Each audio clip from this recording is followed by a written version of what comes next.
حیا اور پردہ یہ انتہائی اہم ترین موضوع ہے۔ ملک پاکستان جہاں اور بڑے برے حالات سے دوچار ہے، وہیں پر میڈیا کے ذریعے ہماری نوجوان نسل کو گمراہ کیا جا رہا ہے،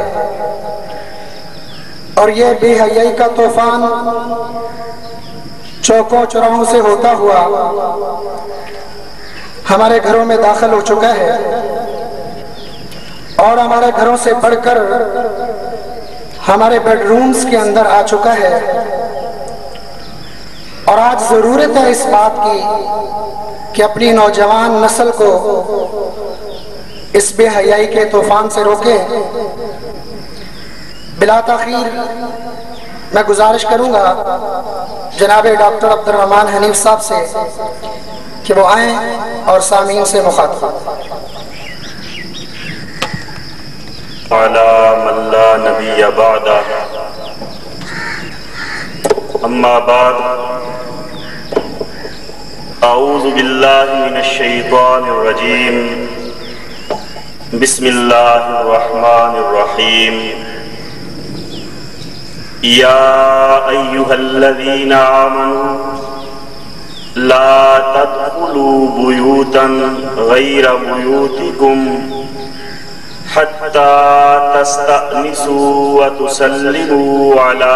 اہلها ذالکم خیر لکم لعلکم تذکرون۔ صدق اللہ العظیم۔ رب اشرح لی صدری ویسر لی امری واحلل عقدۃ من لسانی یفقہوا قولی رب زدنی علما کثیرا۔ اللہم ارزقنا علما نافعا واسعا عمیقا، اللہم ارزقنا رزقا حلالا واسعا طیبا مبارکا من عندک، اللہم ارزقنا حیات سعادت وموت شہادہ، رب ادخلنی مدخل صدق واخرجنی مخرج صدق واجعلنی من لدنک سلطانا نصیرا۔ اللہم صلی علی محمد وعلی آل محمد کما صلیت علی ابراہیم وعلی آل ابراہیم انکا حمید مجید۔ اللہم بارک علی محمد وعلی آل محمد کما بارکت علی ابراہیم وعلی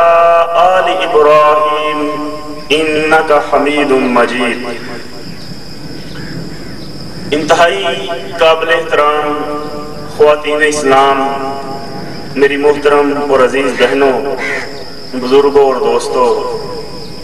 الحمدللہ ہم حسب معمول اپنے رب کا شکر ادا کرتے ہیں، اس کی تعریف بیان کرتے ہیں، اسی کی حمد و ثنا کے گن گاتے ہیں جس نے ہمیں اپنے قرآن کی اس عظیم محفل میں جمع ہونے کی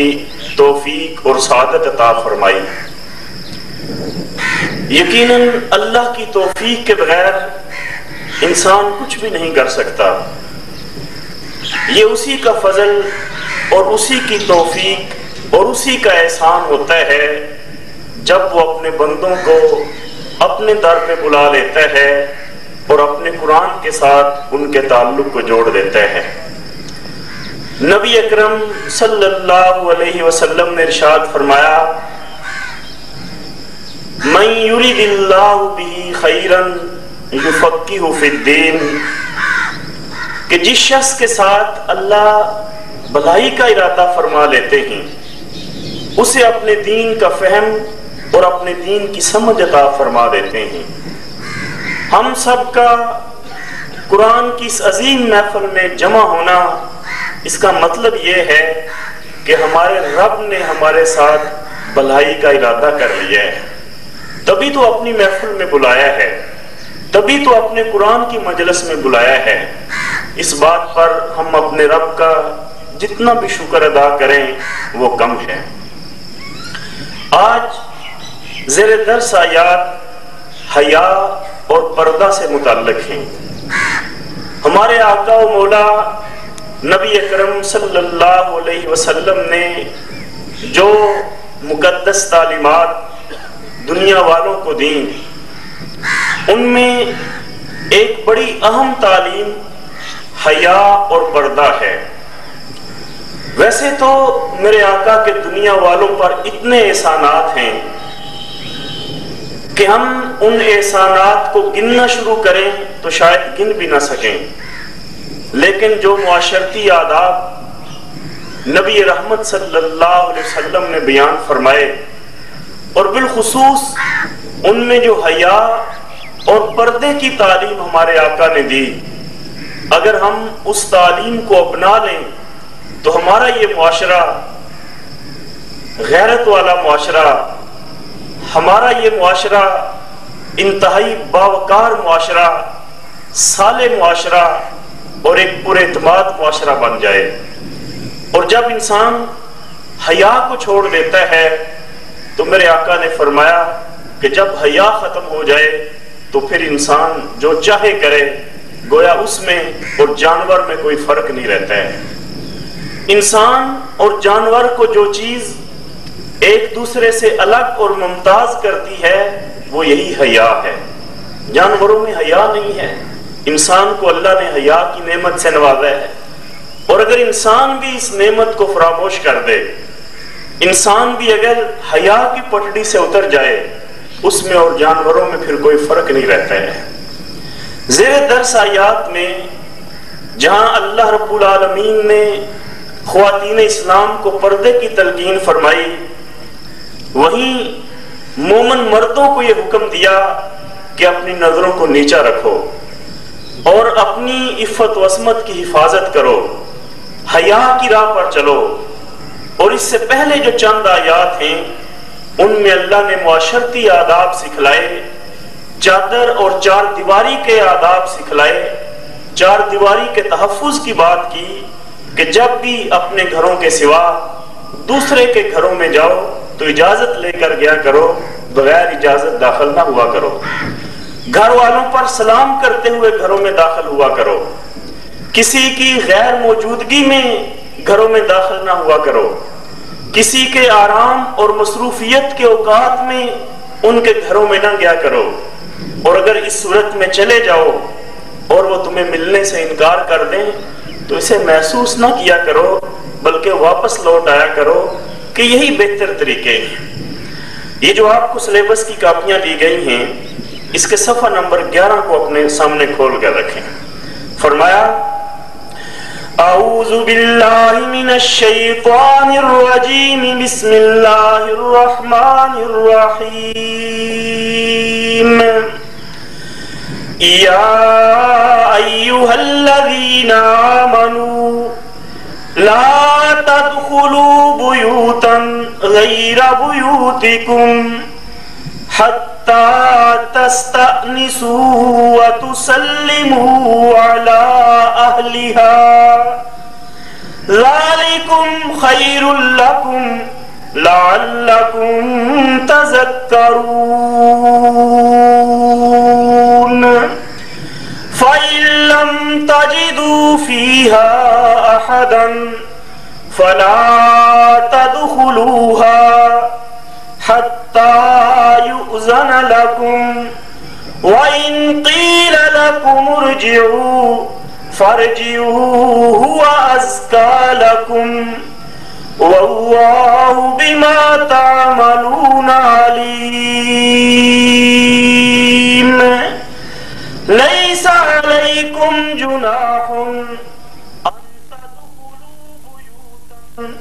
غَيْرَ مَسْكُونَةٍ فِيهَا مَتَاعٌ لَكُمْ واللہ یعلم ما تبدون وما تکتمون۔ اے ایمان والو، اپنے گھروں کے سوا جب بھی دوسروں کے گھروں میں جاؤ اجازت لے کر جاؤ، بغیر اجازت داخل نہ ہوا کرو۔ اب ہم عموماً یہ سمجھتے ہیں کہ یہ جو گھر ہمارے بڑے قریبی رشتہ داروں کے گھر ہیں، میری پھوپھو کا گھر ہے، خالہ کا گھر ہے، چچا کا گھر ہے، بھائی کا گھر ہے، سارے اپنے ہی تو ہیں، اب یہاں بھی میں اجازت لے کر جاؤں؟ اور کبھی ہم اگر شریعت کے اس فیصلے پر عمل کرتے ہوئے اجازت لینا بھی چاہیں تو گھر والے ہی کہتے ہیں وہ چھوڑو جی، اہم تکلف کر رہے ہو۔ لیکن اس میں بڑی حکمتیں ہیں کہ جب انسان کسی دوسرے گھر میں داخل ہو، وہاں کی خواتین اپنے گھر کے کام کاج میں نہ جانے کس کیفیت میں ہو، کوئی صفائی کر رہی ہے، اس نے آستین چڑھائے ہوئے ہیں، پانچے چڑھائے ہوئے ہیں، کبھی سر پہ چادر ہے کبھی نہیں ہے، تو یوں یکدم آپ کا داخل ہونا ان کے لیے شدید ذہنی کوفت کا سبب بن سکتا ہے۔ اس لیے ہمیں یہ آداب سکھلائے کہ پہلے اجازت حاصل کر لو پھر گھروں میں جاؤ، اور جب بھی گھروں میں جاؤ سلام کرتے ہوئے جاؤ۔ اسلام کا ایک ایک حکم، اس میں اتنی مصلحتیں ہیں اور وہ اتنا خوبصورت ہے کہ انسان اس کی گہرائی میں جا کر غور کرے تو اشش کر اٹھے۔ اب یہ سلام کیا ہے؟ جب بھی کسی کے گھروں میں جاؤ ایک خوبصورت دعا، السلام علیکم ورحمۃ اللہ وبرکاتہ، آپ پر اللہ کی طرف سے سلامتی ہو، اللہ کی رحمتیں آپ پر نازل ہوں، اللہ کی برکتیں آپ پر نازل ہوں۔ لیکن ہم نے اپنے اس خوبصورت طریقے کو چھوڑ کر ہم نے یورپ کی نقالی کی، اور ہم نے بھی گڈ مارننگ، گڈ ایوننگ اور اس طرح کی چیزیں، ہیلو ہائے، جن کا نہ کوئی مطلب ہے نہ کوئی معنی ہے، بالکل مجہول فکرے ہیں، ہم نے وہ اپنا کے اور سمجھتے ہیں کہ ہم بڑے ماڈرن ہو گئے۔ اپنی ملت پہ قیاس اقوام مغرب سے نہ کر، خاص ہے ترکیب میں قوم رسول ہاشمی۔ ہمارے آقا و مولا نے جو ہمیں تعلیمات دی ہیں، ہمارے رب نے ہمیں جو تعلیمات دی ہیں، اس سے زیادہ خوبصورت تعلیمات اور کہاں ہو سکتی ہیں؟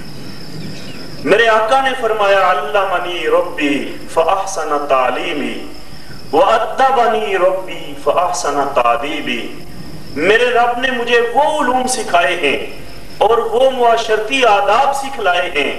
کہ اس سے بہتر علوم اور اس سے بہتر معاشرتی آداب روئے کائنات میں ہو ہی نہیں سکتے ہیں،